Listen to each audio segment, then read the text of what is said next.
Coming up on episode 102 of Creative Writing, I'm interviewing Nathalie Lussier from Ambition Ally.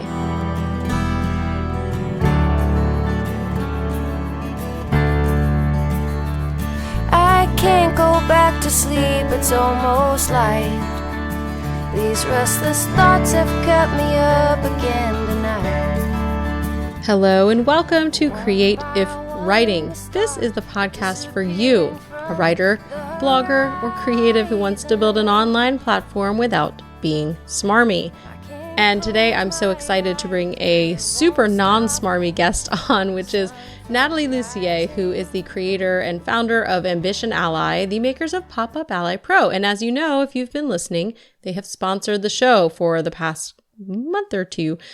And I'm just thrilled to get to talk to her. I was thrilled to get a sponsorship from them because I really massively respect their company, the way they do business, the kinds of trainings and things that Nathalie puts together. I feel like she really stands out and her companies really stand out. So we're going to talk about that and just what it takes to have a company that has value really behind it and what that means to her. So for all of you non-smarmy people out there, you're going to love this. And they have some really exciting things coming up in the company that I also think you will love. So before we get into that interview, another big thanks, obviously, to our sponsor, Ambition Ally, the makers of Pop-Up Ally Pro. And I'm not going to say a whole ton right now about it. I will say that if you want to check out all the features of this fantastic tool, you can go to ambitionally.com/Kirsten. And we're going to talk in this interview about some of the reasons that you may love Pop-Up Ally Pro, but being really specific and targeted is one of them. So she's going to talk through some of the features that make it just really stand out. So it's one of my absolute favorite tools to use on my website. And I'm in the process of redesigning my forms, and I could not be more thrilled. I also want to tell you guys that I've got a live training event coming up this week, and it's a big one. So about a month or two ago, I did a free welcome series training, and now we have some changes because MailChimp has actually added automation to the free plan and automation of their free autoresponders. So we're going to take another look at the welcome series in case you missed that. And also, I showed in that previous training how to kind of fake it if you just have the free MailChimp plan, but now you don't have to fake it. So we're going to actually go under the hood, look at MailChimp, and I'll also show you ConvertKit to see how they're different. So we're not going to look at any other providers, but that's going to be the last part of the training. We're also going to do a full run through of the welcome series and kind of also free courses. So it's not going to be, if you went to the welcome series, it's not going to be exactly the same. I'm making new slides. Some of the info will be very similar to what you heard, but I'm also going to talk about free courses and kind of just the powerful ways that you can use automation. And then again, we'll look at MailChimp and also ConvertKit. So that's going to be coming up this Wednesday, which is, now I have to do math because I don't know what dates things are. I just know it's Wednesday. Today's you guys, I should always have a calendar. Do you know, here's my excuse. The dog ate my calendar, and I really mean that. I'll have to put a picture in the Facebook group because I have this really great big wall calendar and I hadn't hung it yet because that would mean taking down last year's wall calendar. And yes, I realize we're in May. So it's sitting there on my couch and our new puppy ate the bottom half of the calendar. So I'm going to use that as my excuse to not have any idea what day today is. But it's the 14th as I'm recording this, Sunday, 15th, 16th, 17th. So it'll be the 17th. Do you like how I do my math, you guys? Yes, sometimes I count on my fingers. So Wednesday, May 17th at 8 p.m. Central Time. And to sign up, you're going to go to creativewriting.com/auto, like for automation, not auto, like the name. AUTO, creativewriting.com/auto to sign up for that. Yes, there will be a replay, at least limited time. So do sign up, do try to make it live. I'll do a Q&A. I'm very excited. It's been a while since I've done a live training. So join me for that. Now let's go ahead and get into the interview with Nathalie because I just love talking to her and I know you're going to get a lot out of it. So here we go, interviewing Nathalie Lussier from ambitionally.com. I am so excited to welcome Nathalie Lussier to the show today. And Nathalie is, I guess I should have asked your official title, the owner, CEO, the brains behind Ambition Ally, which they are the makers of Pop-Up Ally Pro and Access Ally and Progress Ally, a lot of allies. And so I'm a huge fan of her company. I'm really excited to have you on today, Nathalie. How are you doing? I'm great, Kirsten. Thanks so much for having me. I'm excited to be chatting with you today. Yeah, it's really fun. I've heard your voice so often through just doing the different trainings that you offer and things like that. So it's fun to actually personally connect.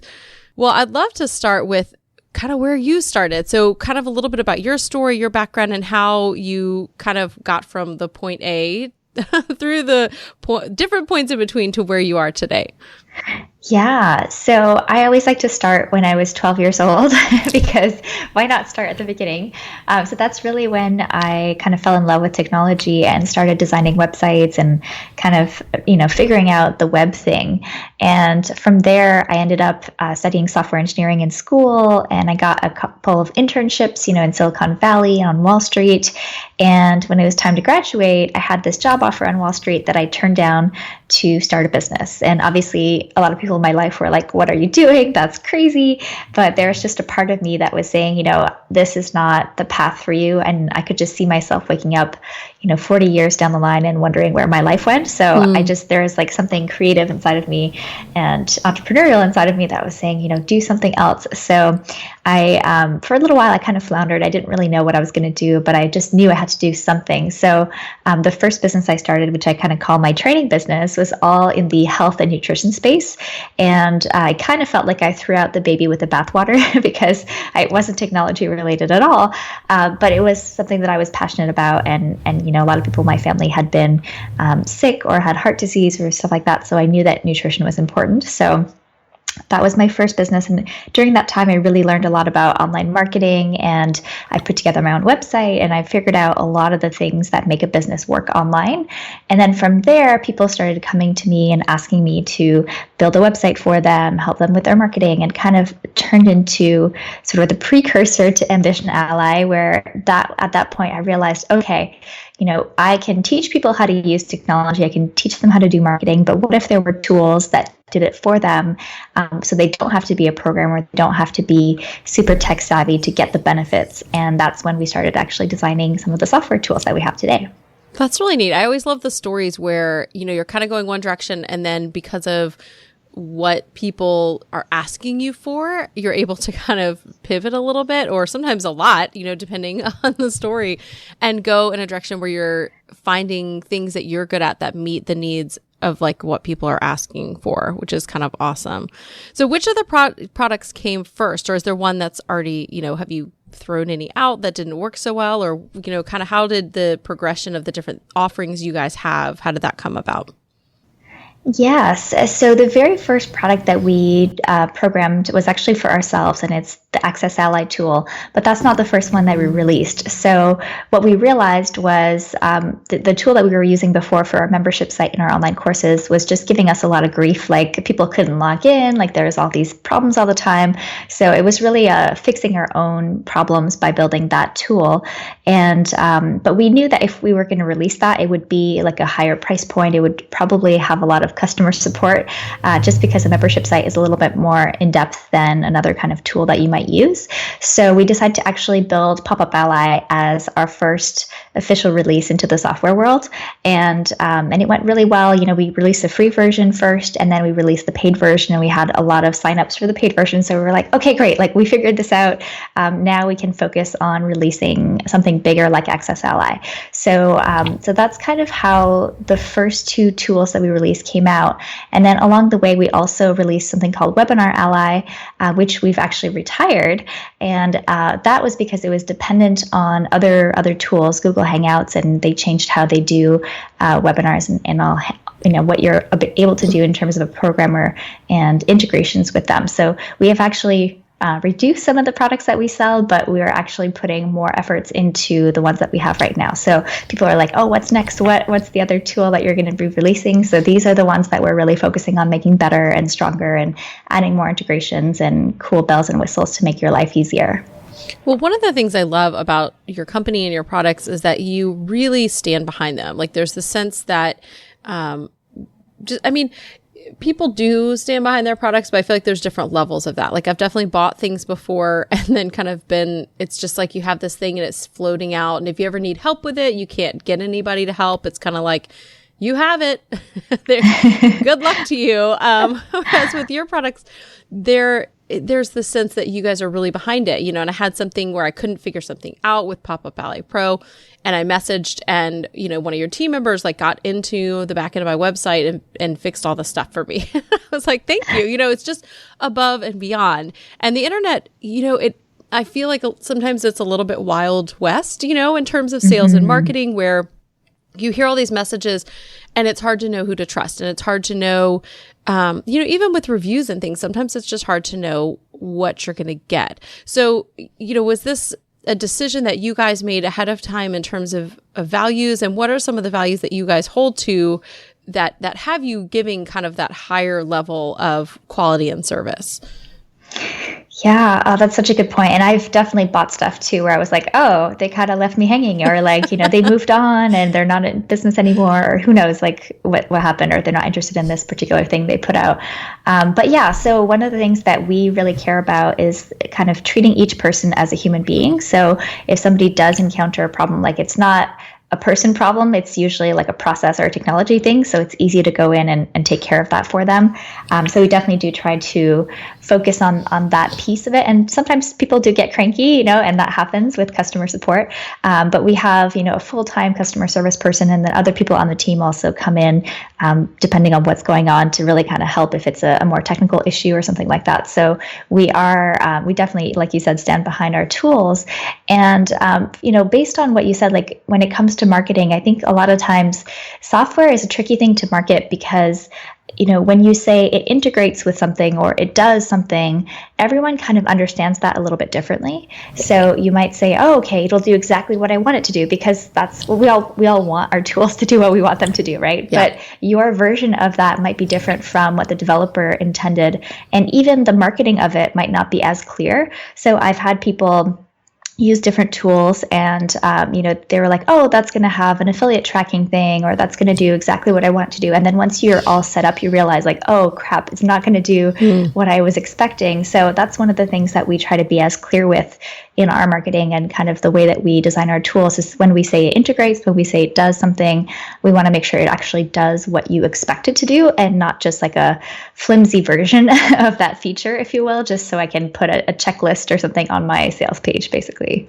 Absolutely. And I think sometimes the way that you guys market, like not just the specifics about the products, but there was a post you did. Now I'm not going to remember the name of the post. I shared it with my group, but it was all about kind of some of the dangers in sharing kind of the income numbers and kind of the inflation behind that. And I don't know if you could speak to that a little bit, but I just really loved sort of the idea behind, being transparent and open, but also,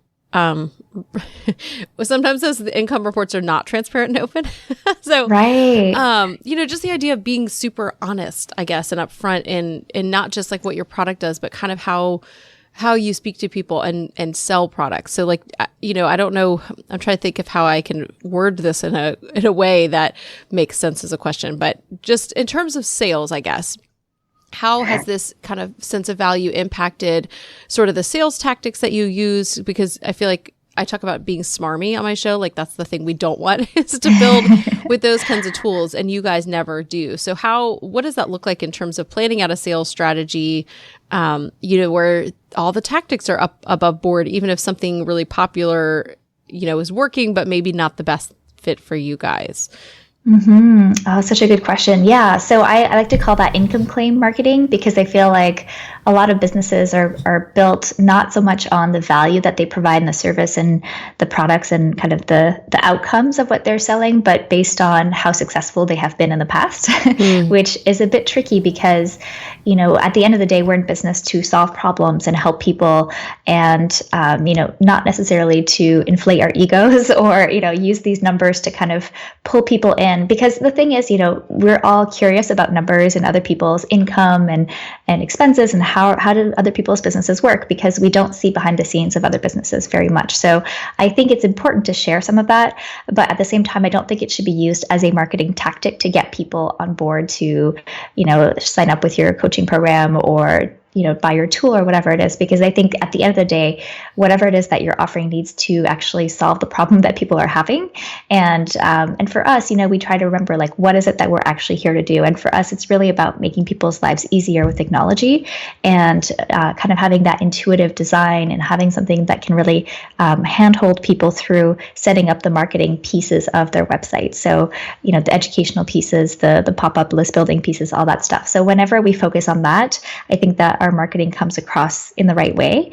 And yeah, we could, we have, big clients that we could probably brag about more and say, like, hey, this amazing, best-selling author is using Access Ally or whatever. But at the same time, we want people to feel like this is for them as well. It's not just for the big name people. It's not just for when you reach that 7-figure, 8-figure, whatever, next number is going to be soon.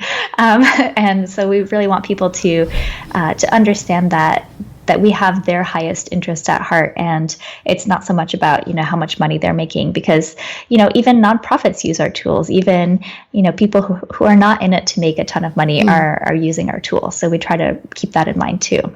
I think that's great. I love kind of all the heart behind that, and keeping your specific customers in mind, that you're not just because I think sometimes you do attract, like, the income claim marketing. It does attract a certain type of person. And I think it's really hard. I guess I've been really aware of that in my marketing for courses and different offerings that I have, because I don't want to promise that. And I want to make sure people know I'm not promising, but that's kind of how it seems. And I think our brains make that leap, whether somebody promises that or not. When they say, here's my launch, buy my course, our brains make that leap, like, okay, I'll buy that course. That's going to be my launch. And so, it is such an attractive thing, because we are drawn to those numbers, and we, associate, our success with those numbers. And so, it's hard to be really careful with that. And then to see people, not everybody's using that incorrectly, but I just think I like that there's other ways to do it. Yeah. And also, the kind of downside of relying on those income claim numbers to market is that then your business has to kind of keep up with that. And I've seen people get really burned out trying to match those numbers that they've had before, or, hire team members or release products and do more launches, because they're kind of on this treadmill of having to feed the beast to keep up appearances or keep up the numbers. And a lot of times what ends up happening is they build a business that they didn't really love anymore, and they get burnt out. They end up firing people and removing products and services and stuff. And to me, it's not a sustainable way to grow a business. If you're really listening to what your business is asking of you and growing in the direction where there's a marketplace for it, there's, a good match between your skill sets and what you love doing and kind of what you're great at in the world, then I think that's a much better way to build a business that's going to be there in 10 years, 15 years, 25 years, or even 50, right? Absolutely. And I've seen people also kind of crop up in the last couple of years who do one thing one time and have a great result and then build an entire business on it, which seems like such a dangerous thing to me.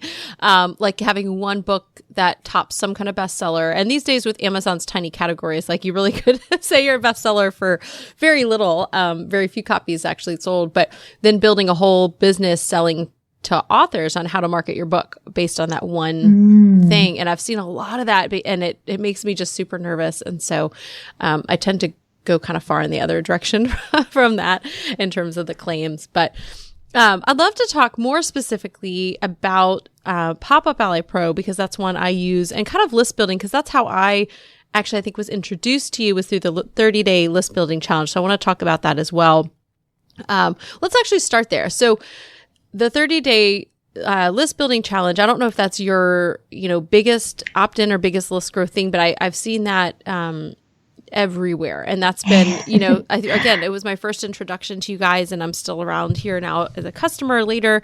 So was list building, was that something that you're really excited about, or you just know that it was needed? Kind of what was behind starting that list building challenge? Yeah, so it's a funny story. I basically realized okay, I've been doing a lot of different events at work and coaching clients and all that stuff. And then I realized I had this whole month where I didn't plan to launch anything. I didn't have any, real marketing activities or anything like that. And I knew that list building was important just because that is related to, how many people you can speak to, how many potential clients you might get. So I realized, okay, I'm going to just take this month and just do some list building. So I actually challenged myself to do a list building challenge. And then I realized, hey, what if I told other people what I was doing? And, I had a couple of things I was planning to do, like some guest posts and doing some webinars and stuff like that. And then when I asked people like, hey, would you be interested in joining me on the challenge? The response was way bigger than I would have expected. And that first time was just a couple of emails with me saying like, hey, I did this guest post. I got 0 clicks back to my website. And then the second time was like, hey, I did this podcast interview and it was great. I got a little, more people to come to visit. And then people were asking like, oh, could we get like a daily video to walk us through how to do this? And that's exactly what I did. I decided, okay, yes, this is, people are asking for it. And I could totally break this down into smaller bite-sized pieces. So we released it officially like as a real thing after that, a couple months later. And since then, it's really taken off. Like people are sharing it a lot and they get great results. People will grow their lists from, maybe like 100 to 1,000 and not always in the 30 days. Sometimes it takes a little bit longer to see the results of the work they've done. But usually it's that, you do the work up front and then you start to get more results over time. So that was a really fun project. And we're always kind of working on improving it. So we're doing live rounds now. So that's also really fun. So is it evergreen, or like with the live rounds, are you doing it kind of more like it's only a couple times a year? Yeah, so it's evergreen. People can sign up at any point at 30daylistbuildingchallenge.com. But what happens is in our Facebook group, we'll do more Facebook Lives and more kind of interactive stuff during the live rounds. And then people kind of recommit. So they can just say, okay, like this is going to be the month where I'm really working on this. Awesome. And I feel like you need some kind of like t-shirt or something that's like, Nathalie, I made challenges before challenges were cool. Because this was, challenges are like so hot right now, but this has been around. I think I remember doing it maybe for the first time 2 years ago. Yep. So we released it in 2013. So it's been like, almost 4 years now, which is crazy. So maybe you can claim like to be the inventor of challenges. But it's a great one. And it's really different, for people who are like, oh, I've done list building challenges. Because again, challenges are everywhere. It's really different when you get in there. There's a lot of things that I did not see anywhere else. Because I'm an email nerd. So I like to sign up for the challenges and to see what people are teaching and to try things myself. And so it's really different than a lot of the other list building things that I have seen. So if you're interested, it's definitely a good, it works, and it's things that you're not just going to hear everywhere. So I would highly recommend that. Well, moving on to Pop-Up Ally Pro, this is your pop-up software, which is something that I use. I know you have the free version as well, but I feel like the Pro makes so much more sense because there's so many more features that are in there. Now, creating that, do you guys get to see any of the data on the back end, or are you like aware just in general, not from other people's data, but what are the things that are kind of working well in terms of pop-ups and opt-ins, like right now in 2017?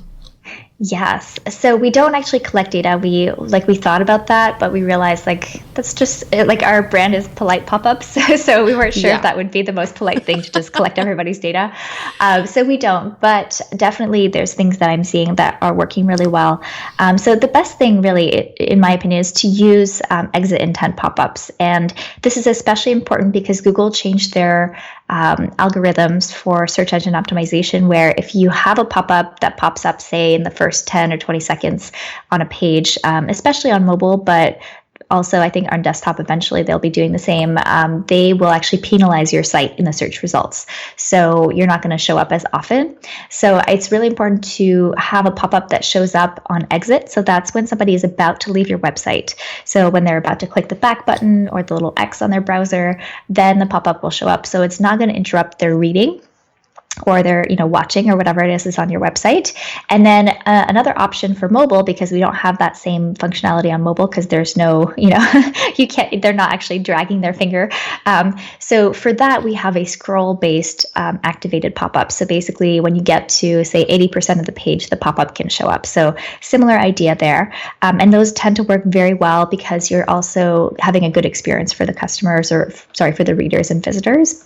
And then the other thing I would say is having pop-ups that are specific to the content on your page. So for example, if you have two different blog categories and one of them is all about dogs and one of them is all about cats, you would have a different opt-in or pop-up for both categories. And you can do that with Pop-Up Ally Pro. So basically, you don't have to go in and update each post. You would just say, okay, this category show this pop-up, that category show that pop-up. And that's also going to increase conversions a lot because it's more specific and tailored to what people are actually reading about on your blog. That makes so much sense. And I feel like, anyone who's done a lot with email knows that like the more targeted you can be, the more effective your list is going to be. Even if it's like these small, like really small, like a couple hundred people chunks, if it's super targeted, you can give them different offerings and things, and it's a lot more effective. The open rate's better because you're giving them exactly what they want. So having the ability to show a specific pop-up for, a category is such a phenomenal tool to have. And I don't really see that other places. I've been talking in my Facebook group, a lot of people have been asking questions lately about content upgrades. And that's something that can be easier with Pop-Up Ally Pro too, right? Because there's a click-based pop-up. Exactly. Yep. That's exactly what we use on our site as well. Yeah. And that makes it so much easier because they're using, I forgot what they were using, but it was something where I'm like, well, you can do that, but it's going to take like 50 steps to get it to do what you want it to do because you need something more robust if you're going to be more targeted. And, if you're having one site with kind of one main topic, or maybe it's just a lifestyle blog and you have like one offering, you're not selling a bunch of products, then you don't need something more robust either in your email service provider or like your pop-ups. But if you're doing anything remotely, with selling different kinds of products or targeting different kinds of audiences, it's just, I feel like so important to have the tools that can handle that and make it easier for you rather than trying to kind of hack something together that may or may not work, and connecting like 5 different pieces of software and something that will do this and then they'll connect to that. And that's what I see people trying to do instead of just kind of upgrading to something that would make it seamless. Yes, absolutely. It's the duct tape system of getting all your yes. your tools to talk to each other for sure. And that's really hard. So I love that it has those features. And I'm seeing, a lot of people still haven't, made any changes from, I'll go to a lot of sites on mobile that still have the pop-up or have the welcome gate where it comes down and covers all the content and all those things I'm like, no, take it down. Google's gonna, put you on page 18 because of this for an otherwise good post. And I also like the fact that, if you have something that you do want to pop up on your desktop, you can turn it off for like you can have it only for desktop or something only mobile specific, which I think is really helpful as well. So kind of thinking about, what's working well, do you see any mistakes that are pretty common across like just in general email opt-ins, but pop-ups and specifically? Yes. So a lot of times, the call to action is so simple, but it doesn't really convey the benefits of joining your email list. So a lot of times you'll see like sign up for my newsletter or like get updates in your inbox. And that is good. Like you want people to know what they're getting, but what you're really kind of selling is actually your free opt-in gift. And if you don't have a free opt-in gift, you definitely need to take the 30-day list building challenge because we really talk about how to design something like that. And it doesn't have to be complicated, but basically you want to give somebody an incentive to sign up for your email list. And if it's not working, so for example, if you have something and you're like, I'm not getting any subscribers, I'm not sure what's going on, chances are it's the way that you're talking about your opt-in gift, because your opt-in gift is probably great. It's just the wording, the title you give it, the copy you use, the headline, if you have any kind of bullet points or just little hints about what they're going to get in it. I think that is really, really key and makes such a big difference. So, the more specific you can be, the better. I see sometimes things that are super, heartfelt, but a little bit too generic, like, live your best life for, and get these amazing tips or something like that. And like, of course, everybody wants that. But when you see that, you don't think that's for you. You're like, oh, okay, that doesn't really speak to me. But if you're being super specific and you're like, hey, are you a busy mom trying to wrangle 3 kids, right? Here's how to get 5 minutes to yourself or something like that. That's way more specific. And, yes, you could talk about the bigger life stuff once they join your list and once they get your opt-in gift, whether that's a PDF, a video, or MP3, or anything else that you create. But really speaking to exactly what people are looking for is going to make a huge difference. I love that. And I think sometimes people are afraid to turn people away by having something as specific as that mom example. But again, I feel like if you know who you want your email list to target, you don't want to get everybody. You don't want it just to be this free for all, because you're going to have a list where nobody opens your emails. Whereas if you're targeted enough that you know who your people are that you want to be reading and what they're going to like, because if you're, that's the other thing, then are you going to write a super general email every week, and try to hit all those general people that you got with your general offer? Nobody's going to be happy. Whereas if you're writing to that specific group and you kind of know who they are, it makes everything more effective. So I love the language in that example there as well. Well, I'd love to hear what you're up to now, or are you building anything? What's coming up next for Ambition Ally? Yes. So we're super focused on Access Ally, Progress Ally, and Pop-Up Ally. So we're still, releasing new features and improving and kind of really building towards, the best tools that we can on the marketplace for membership sites and list building. So those are definitely top priority. But one of my big passion projects is helping entrepreneurs who have a lot of ideas.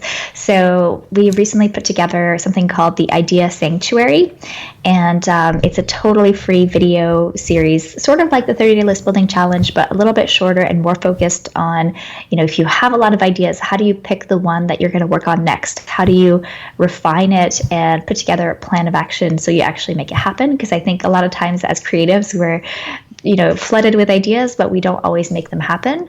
And not that you have to make all of them happen, but if you pick the right ones, they can make a huge difference to your business. So that's really the idea behind the Idea Sanctuary. And it's available now. It's an evergreen thing. So if you want to go and check it out, it's theideasanctuary.com.